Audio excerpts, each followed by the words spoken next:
Good afternoon, friends. Steve Bannon here with Israeli News Light. It is April the 11th, 2022. We've got several things we're going to be talking about here. Going to be talking first about Ukraine, the situation that's going on there, where it's going. It's not looking good at all, friends. Not looking good at all. I can see global conflict written all over the entire thing. And on top of that, then we've also got New World Order, or a one world religion. We're going to be looking at Michael Flynn, General Michael Flynn, no less, calling for a one world religion. Now, how many apologetics will we get out of this with Michael Flynn?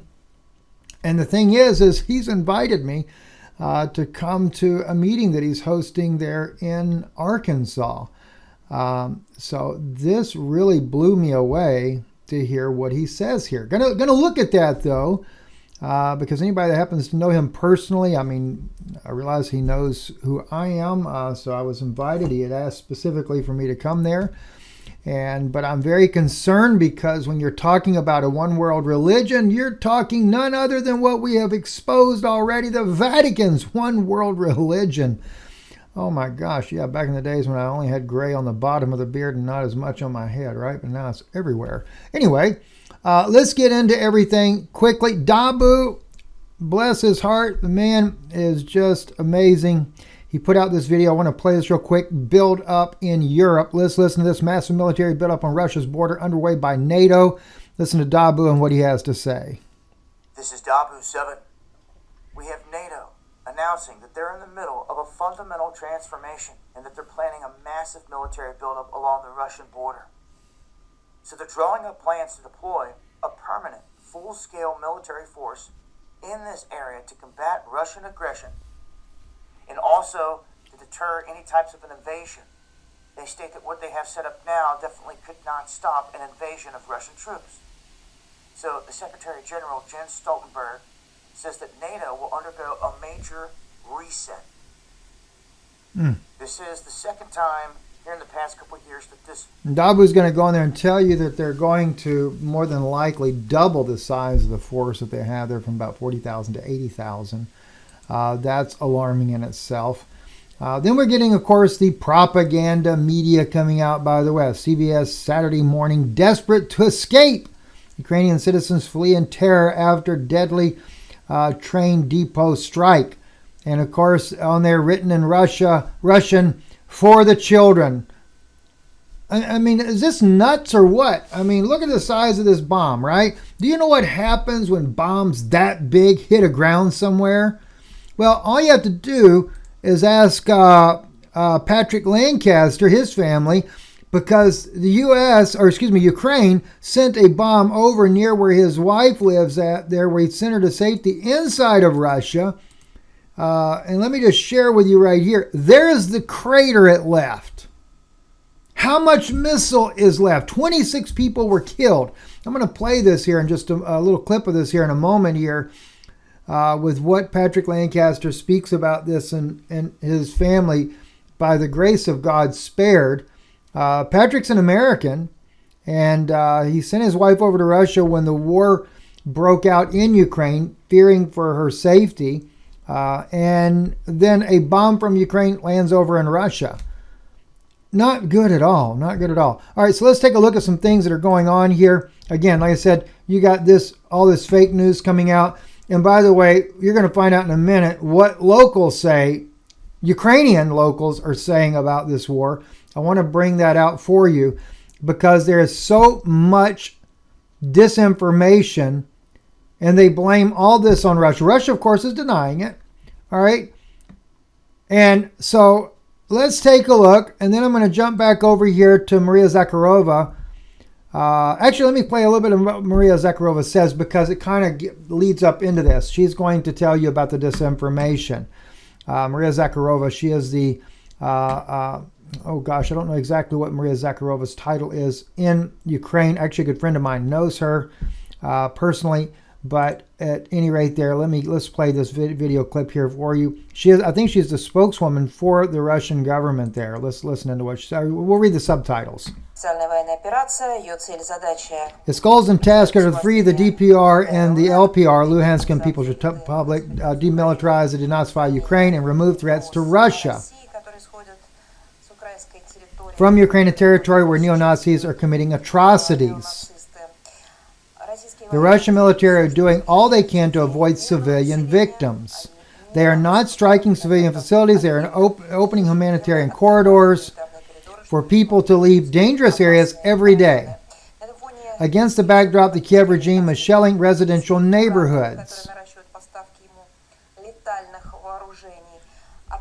destroying the country, into a humanitarian disaster with support from the Americans. They are building up lethal arms and supplies to Ukraine. Recently, Ukrainian nationalists have been focusing on provocations, disinformation, and fabricated episodes that are aimed at accusing Russia of war crimes. We saw similar stage shows in Syria several years ago, and yes, we did. We reported that quite a bit to you guys. All right, now I'm just gonna pause it because we don't need to go any further with Maria Zakharova there, because that kind of sets the stage for it.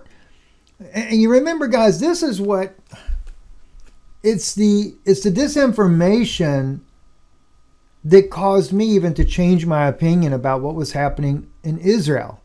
And speaking of Israel right now, Israel is getting ready to launch a strike against Iran. Now we hear this all the time. I'm always hearing this.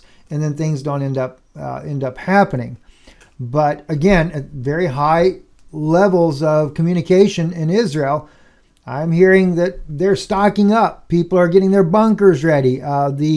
The elite of Israel are preparing to go into the bunkers as well, and all the planes are fueled up and ready to go. And they are preparing a strike on Iran. Now, that's what I'm being told. Don't know if it's going to happen or not, but that's what we're hearing, right? Anyway, Patrick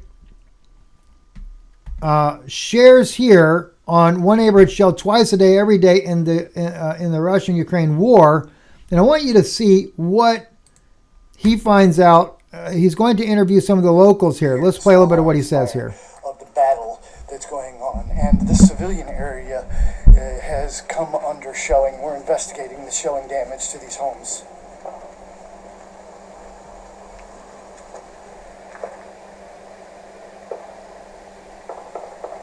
You hear the gunfire in the background.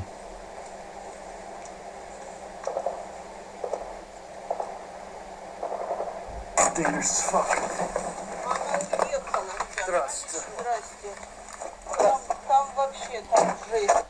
She has left, guys. Hello. There is just a horror, really. It hit the yard.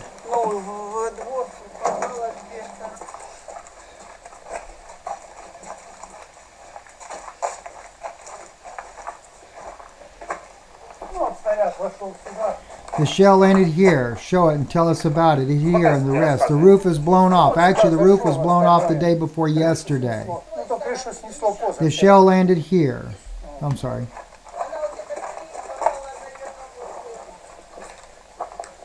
Let me get up to where he... Okay, he's fixing to. The windows are blown out, and this is also the joyous come. Where did it come from? It came from Krasnogorivka, over there. And who is there? Well, yes. Ukrainian army. What else? Why do they shell here? Probably they do not need us.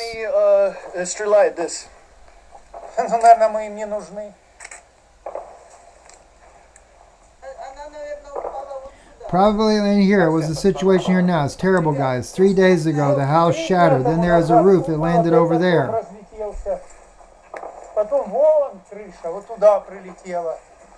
Today it landed here and also on that street. I can show you. It still stinks here. Ooh, it's gas. It still stinks. Tell us what then happened and what are the consequences. The consequences are these are going out and man died in that house.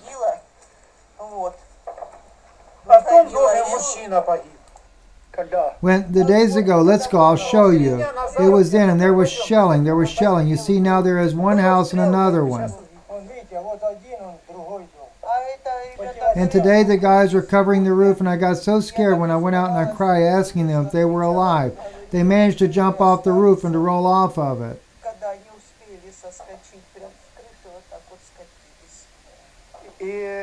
Откуда это стреляет? Where do they shoot from? From Ukraine. Marinka, Krasnovoga. Here they are. It flies over our heads and whistles, just flies and whistles. Это Украина там, да? This is Ukraine there, right? Certainly, there's Ukraine. Why do they shoot here? They probably like it. They've been shelling us here for 8 years. For 8 years they've been shooting. 8 лет они сюда били. Может, тут военные. Maybe there's a military object here. What military? There are people here. Can you see here any tanks? Nothing. Only civilians. It's also hit there. It's shattered. Он и попало тоже, вот разлетелось. Видите, он, мой дом стоит, вот вот дом дом стоит, разлетел. прилетело все. На той улице тоже. There's my house over there, and it's also hitting another house and another one. Street 2, the girl's house. She lives here. What's your name? My name is Lilia. Меня Лиля зовут.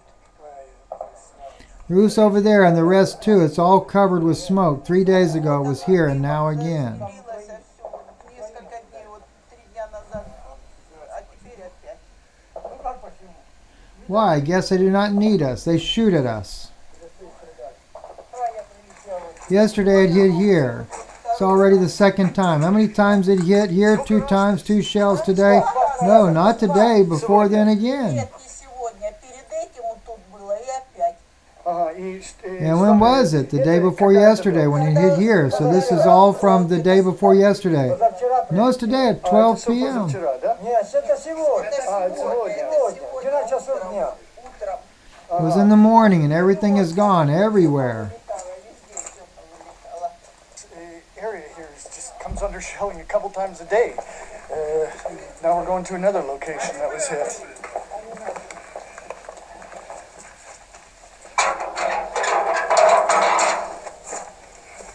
So we'll move forward a little bit here. Несколько раз в неделю или Donut. как?